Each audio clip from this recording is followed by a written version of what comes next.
Basic चीज़ ये है कि हमारा मन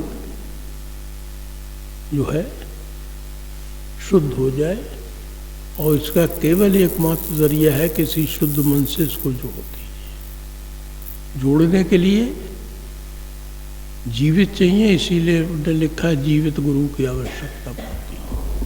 और दूसरे, हम चाहें हमारा मन लाला जी से जुड़ जाए, जुड़ नहीं सकता, चाचा जी इसमें जुड़ जाए, हम उनके असूलों को फॉलो कर सकते हैं कि ये कैसे चल के चले थे।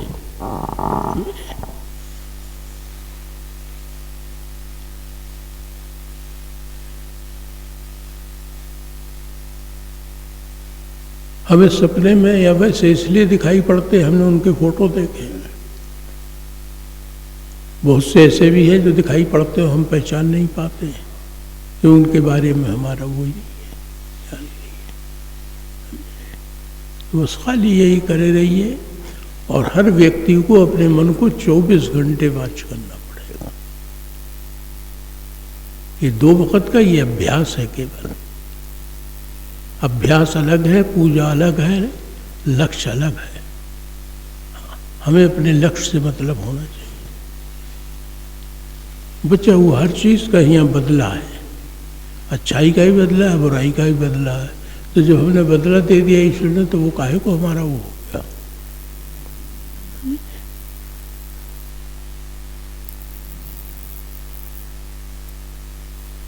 और उसके लिए हमें हर वक्त देखना पड़ेगा अपने मन को, तो उनको देखते रहिए। बस यही 3 चीज़ हम करने जो हमारे हाथ में है, जो हम कर सकते, नहीं करते तो हम रिस्पॉन्सिबल हैं। हम हर वक्त ख्याल कर सकते हैं दुनिया के काम करते हुए।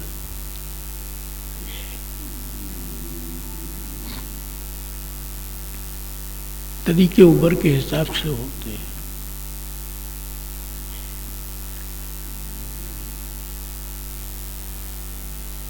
और कहना अपने मन की चाल को हमेशा हमें वाच करना। 2 काम करने हमें,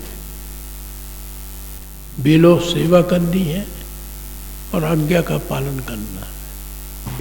उनसे मतलब नहीं उन्हें चले जाओ चले आइए, उनका आप ये कर लीजिए कर लीजिए, बच्चा वो अपने आप गाइड करता रहता है।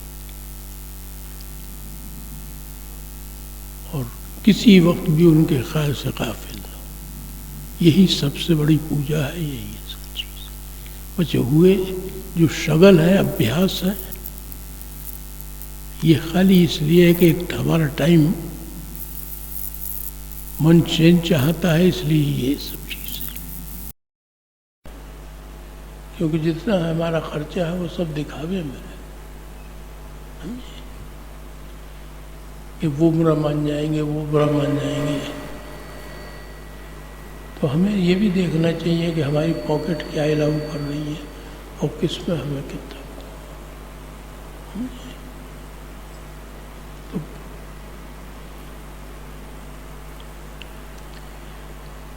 जितना दुनिया में फंसेंगे, दुनिया फंसाता चली जाएगी।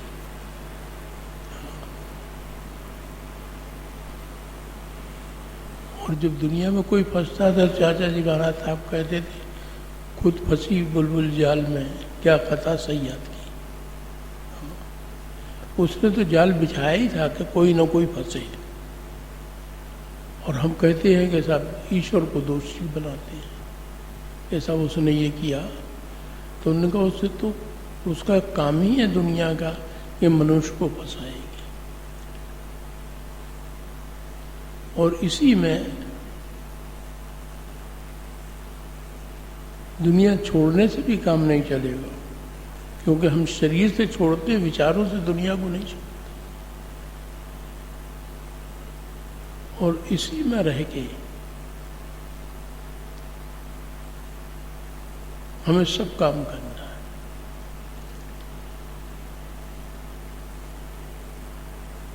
जब हम सुचारू रूप से कहते हैं, करते हैं, तो हम कहते हैं धर्मशास्त्र के हिसाब से चल रहे हैं, यानी जो हमारे धर्म ने हमें अलाउ किया वो कर रहे हैं।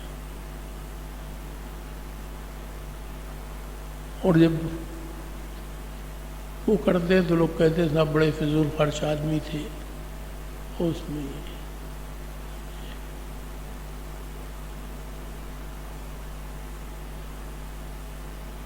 तो जैसे भी हो, गुरु केवल ये गाइड करता रहता है कि आपकी आत्मा मन, बुद्धि और अहंकार के पर्दों से कैसे हटके जैसी प्योरीफाइड थी वैसे ही आओ। और इसी अवस्था को कबीर साहब ने लिखा कि इसने ओढ़ी हमको जैसी मिली, जस ओढ़ी तस रस।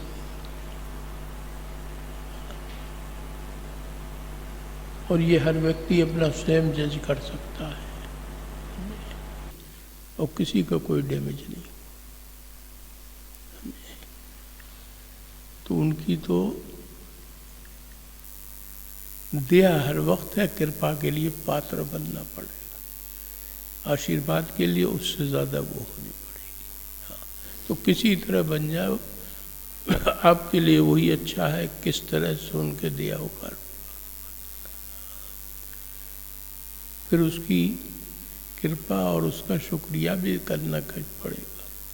शुक्रिया सबसे बड़ा ये बराबर याद करते रहिए, इसके अलावा कोई शुक्रिया नहीं है। एक बार आपने प्रसाद चढ़ा दिया, हम पे कोई कष्ट आया, हमने प्रसाद चढ़ा दिया, फिर भूल गए उससे। जिस मंदिर में गए उससे उधर से कभी निकले भी तो झुक के प्रणाम नहीं किया। सबसे बड़ा शुक्रिया यही है कि फिर उसको बराबर याद करते रहिए। तो कोई वजह नहीं कि वो कृपा ना करे।